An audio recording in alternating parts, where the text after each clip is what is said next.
Taiwan jails Chinese master for causing damage to a subsea cable. This is from the Maritime Executive, and it was published on June the 12th, 2025. A court in Taiwan has sentenced a Chinese master of a shadowy cargo ship to 3 years in jail for willfully anchoring in a prohibited zone, which it concludes caused the damage to a critical subsea cable. Media reports are saying it is the first time Taiwan has convicted and ordered jail time, although it has reported several other cases of cable damage and has been on high alert since the start of this year. Taiwan reported at the beginning of 2025 that it was monitoring vessels and especially targeting ships operating under a flag of convenience. It believes many of these ships are owned by Chinese interests and are being used to test and harass the island nation.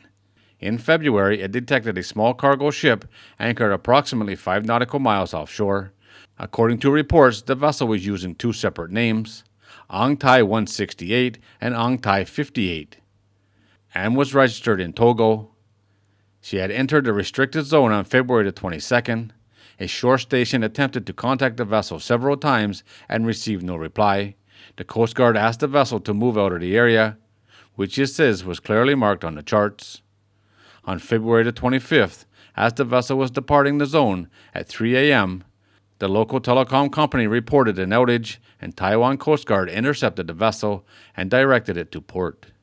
The vessel appears to have been built in 2006 and previously reported ownership by Chinese interests.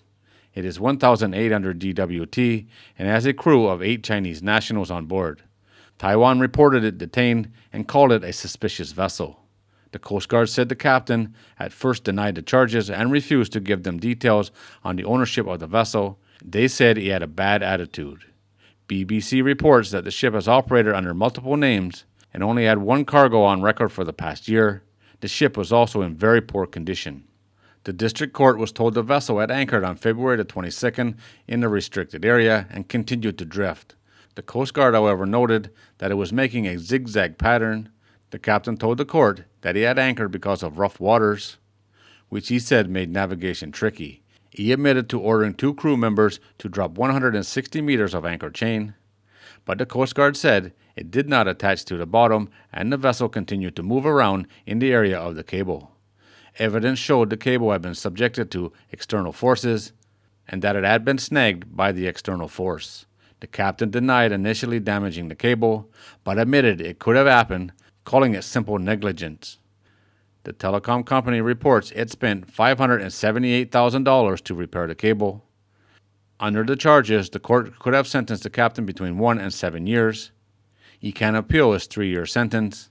Insignificant evidence was found against the other 7 crew members, and they were all deported. Chinese officials have denied involvement or knowledge on the incident, and they said it was a common maritime accident and called Taiwan's account exaggerated. 3 years in jail for cutting this cable was probably well deserved. Even if he wasn't trying to do it, the cable got cut and he was the responsible party.